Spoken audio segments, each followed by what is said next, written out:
కూటమి ప్రభుత్వం ఇప్పటికే అధికారంలోకి వచ్చి 10 నెలలు అవుతుంది. అయినా కూడా ఇంకా ఎక్సైజ్ శాఖకు సంబంధించిన ఏవైతే లెక్కలు, సమాచారాలు ఏవైతే ఉన్నాయో అవి ఇంకా వైసీపీ పెద్దలు అండ్ వైసీపీ ప్యాలెస్, సజ్జల వీళ్ళ చేతులలోనే ఉందంట.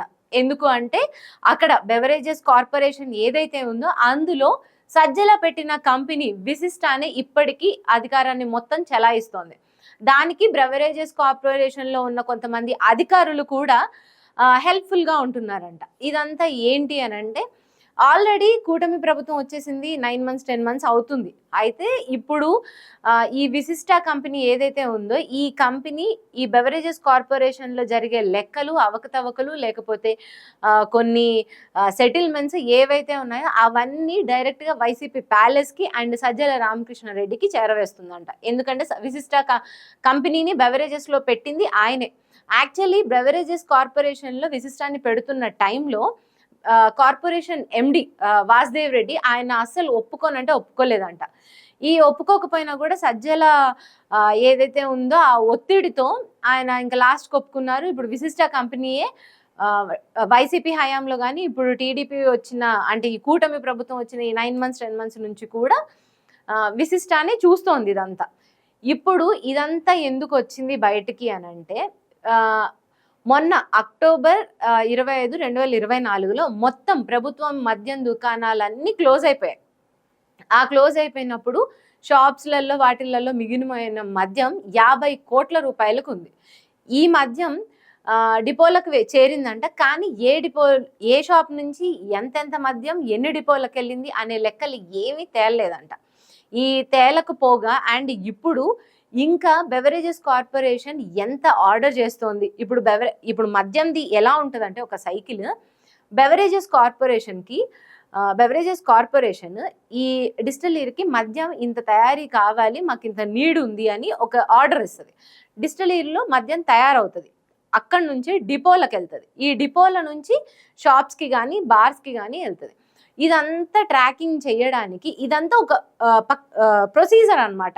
ఎప్పుడైనా ఇప్పుడు నార్మల్గా మనం మద్యం అనే మాట్లాడుకుంటాం, కానీ అలా కాదు. ఒక గవర్నమెంట్కి చూసుకుంటే, ఏదైనా ఒక రాష్ట్ర గవర్నమెంట్కి చూసుకుంటే మద్యం అనేది ఆదాయ వనరు.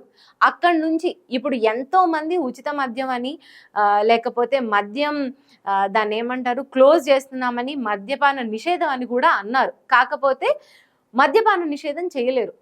మెయిన్ ప్రభుత్వాన్ని నడపడానికి ఒక ఇంత అమౌంట్ అన్ని కావాల్సి వస్తే దాంట్లో ఒక పెద్ద పార్ట్ ఈ ఎక్సైజ్ డిపార్ట్మెంట్ నుంచే వస్తుంది. ఈ మద్యం అమ్మకాల నుంచే వస్తుంది. ఇలాంటి ఒక దాన్ని ఎవరు క్లోజ్ చేయలేరు. అండ్ ఇది ఒక ప్రాసెస్ అనమాట. ఈ ప్రాసెస్లో అండ్ వీటికి హీల్స్ అని ఒకటి ఉంటుంది, ఒక స్టిక్కర్ ఉంటుంది అనమాట మద్యం బాటిల్స్ మీద. ఆ స్టిక్కర్ త్రూ ఎక్కడెక్కడ ఉంది అంటే ఆర్డర్ ఎలా అయింది, లేకపోతే డిస్టిలరీలో ఎలా ఉంది, షాప్స్కి ఎట్లా వచ్చింది, డిపోలకు ఎట్లా, ఇదంతా ట్రాకింగ్ ఉంటుంది. దీన్ని కూడా సజ్జల రామకృష్ణారెడ్డి ఆయన తెలిసిన కంపెనీ కుంభత్ అనే కంపెనీకి ఇచ్చారంట. సో అప్పట్లో ఈ కుంభత్ అనే ఈ స్టిక్కర్స్ హీల్స్ ఏవైతే ఉన్నాయో వాటిని 28 పైసాకి చేస్తే ఇప్పుడు వాటిని 42 పైసాను 40 పైసాకు చేస్తుందంట వైసీపీ గవర్నమెంట్లోనే ఈ కుంభత్ అనే కంపెనీ. ఇదంతా ఇలా ఇప్పటికి కూడా ఈ 10 months నుంచి కూడా ఇదంతా వీళ్ళ చేతుల్లోనే నడుస్తుంది. ఎందుకు అంటే ఏవైతే గత ప్రభుత్వంలో జరిగిన మోసాలు కానీ లేకపోతే ఇందులో అటు ఇటుగా జరిగిన అవకతవకలు కానీ వాటిని ఇంకా ఇప్పుడు ఈ సెట్ చేసే పనిలో ఇప్పటికీ విశిష్ట వాళ్ళకి సహాయపడుతుందంట. ఇప్పుడు ఈ విశిష్ట కంపెనీ ఏదైతే ఉందో ఈ విశిష్ట కంపెనీ కంటే ముందు ఈ ట్రాకింగ్ అంతా ఇందాక మనం చెప్పుకున్న మద్యం ట్రాకింగ్ అంతా ఒక రాష్ట్ర ప్రభుత్వం చేయడానికి ఒక 2 కంపెనీస్ ఉండేవి. ఏపీ ఆన్లైన్ ఒకటి, సిటెల్ అనే ఒక కంపెనీ ఒకటి ఉండేవి. అయితే ఈ 2 ఉన్నాయనుకోండి, ఇప్పుడు ఆర్డర్స్ నుంచి మొత్తం ఈ కింద షాప్స్కి డిస్ట్రిబ్యూట్ అయ్యేంత వరకు 2 కంపెనీల చేతులలో ఉంటుంది. అలా ఉంటే ఈ మద్యంలోకి నార్మల్ పాపులర్ బ్రాండ్స్ అనేవి ఇక్కడ తయారైపోతాయి. కానీ వాటికంటే జే బ్రాండ్స్ అని వైఎస్ జగన్ హయాంలో జే బ్రాండ్స్ అనే మందు అమ్మారు అనేది ఒక వాదన అయితే ఉంది. అయితే వీటిని వాటిలలో ఇంక్లూడ్ చేయడం కష్టమవుతుందని చెప్పి ఈ రెండింటిని మొత్తానికి తీసేసి ఈ విశిష్ట కంపెనీని తీసుకొచ్చారంట. ఈ విశిష్ట కంపెనీ ఏంటంటే మొత్తం ట్రాకింగ్ని చూస్తుంది. ఈ బెవరేజెస్ కార్పొరేషన్స్కి ఇది ఒక సర్వీసెస్ ప్రొవైడర్ కంపెనీ అన్నమాట ఈ విశిష్ట అనేది. సో మొత్తం ట్రాకింగ్ని చూస్తుంది. సో ఈజీ పాపులర్ బ్రాండ్స్తో పాటు జే బ్రాండ్స్ని పెట్టడం. అండ్ ఇంకొకటి ఏంటంటే ఇలా పెడితే ఈక్వల్, కానీ అలా జరగలేదంట. నార్మల్గా బార్ లైసెన్సులు, బార్ అలాట్ అయినప్పుడు బార్ లైసెన్స్ తీసుకున్న వాళ్ళకి, బార్ లైసెన్స్ ఉన్న వాళ్ళకి మాత్రమే ఇది వస్తుంది, షాప్స్ టెండర్స్ వస్తాయి. అయితే మామూలుగా అయితే ఒక ప్రాంతం, ఇప్పుడు మీ గ్రామమో లేకపోతే మీ జిల్లాను తీసుకుంటే అక్కడ ఎవరు ఏ మద్యం తాగుతారు, లేకపోతే అక్కడ ప్రజలు ఏది ఎక్కువ కొనుగోలు చేస్తున్నారు అనేది అక్కడ లైసెన్సీలకి ఒక ఉంటుంది, ఒక అంచనా ఉంటుంది. అయితే కానీ విశిష్ట వచ్చిన తర్వాత అది మొత్తం మారిపోయిందంట. ఏ షాప్కి, ఏ బార్కి, ఏ డిపోలకి ఏ మద్యం వెళ్ళాలి అనేది విశిష్ట చెప్తుందంట. విశిష్ట చెప్పిన ప్రకారమే ఈ బ్రాండ్స్ అన్నీ వెళ్ళాలి. ఇప్పుడు జనాల్లోకి ఇప్పుడు పాపులర్ బ్రాండ్ ఏదైనా ఉందనుకోండి, వాళ్ళు షాప్కి వెళ్ళి అది అడగగానే ఆ బ్రాండ్ దొరికింది, వాళ్ళు కొనుక్కుంటారు, తాగేస్తారు. సో ఆ బ్రాండ్స్కి రీచ్ ఎక్కువ ఉంటుంది, లేకపోతే డబ్బులు ఎక్కువ వస్తాయి. సో వాటిని రిపీటెడ్గా అడుగుతూ ఉంటారు. కాకపోతే ఇప్పుడు పాపులర్ బ్రాండ్ లేకుండా జే బ్రాండ్ వెళ్ళింది అనుకోండి, వస్తారు పాపులర్ బ్రాండ్ని అడుగుతారు, అది లేదు అంటారు. ఆల్రెడీ మద్యం తాగాలి, డ్రింక్ చేయాల్సిందే అని వచ్చిన వాళ్ళు ఏం చేస్తారు, సరే ఇది లేదు, ఆల్టర్నేటివ్స్ ఏమున్నాయని అంటారు. ఈ బీర్లు చెప్తారు, వాటిని చెప్తారు, తీసుకొని వెళ్ళిపోతారు. సో ఈ జే బ్రాండ్స్కి ఎక్కువ ఆదాయం సమకూరే విధానం ఉంది. మరి ఇది డిస్టరీల్లో రెడీ అవుతుందా, లేకపోతే బయట రెడీ అయ్యి ఇందులోకి వస్తుందా అనేది అయితే తెలీదు. ఆ లెక్కలన్నీ తెలియకుండా ఉండడానికి విశిష్ట కంపెనీని పెట్టడం అయితే జరిగింది.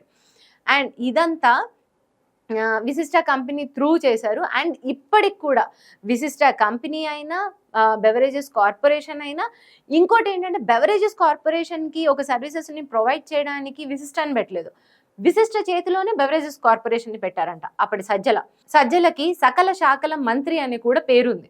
సో మరి ఎలా మేనేజ్ చేశారు, ఒక దాన్ని పెట్టేశారు.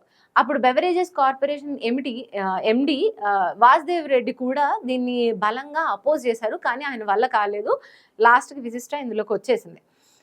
ఈ విశిష్ట వచ్చిన తర్వాత ఈ జే బ్రాండ్స్ కానీ, లేకపోతే ఇప్పుడు కూడా విశిష్ట ఉండి ఈ 10 నెలల పాలనలో కూడా ఇప్పుడు ఏ లెక్కలు ఏం వెళ్తున్నాయి అనేది ప్రభుత్వానికి రావడం కంటే ముందు తాడేపల్లి ప్యాలెస్కి వెళ్ళిపోతుందంట. అక్కడ వాళ్ళు లెక్కలు అవన్నీ చూసుకొని లాస్ట్ 5 ఇయర్స్ ఆఫ్ టర్మ్లో ఏమేమి అవకతవకలు జరిగాయో వాటన్నిటిని ఇప్పుడు వాటిని సరిచేసే ప్లానింగ్లో ఉన్నారంట.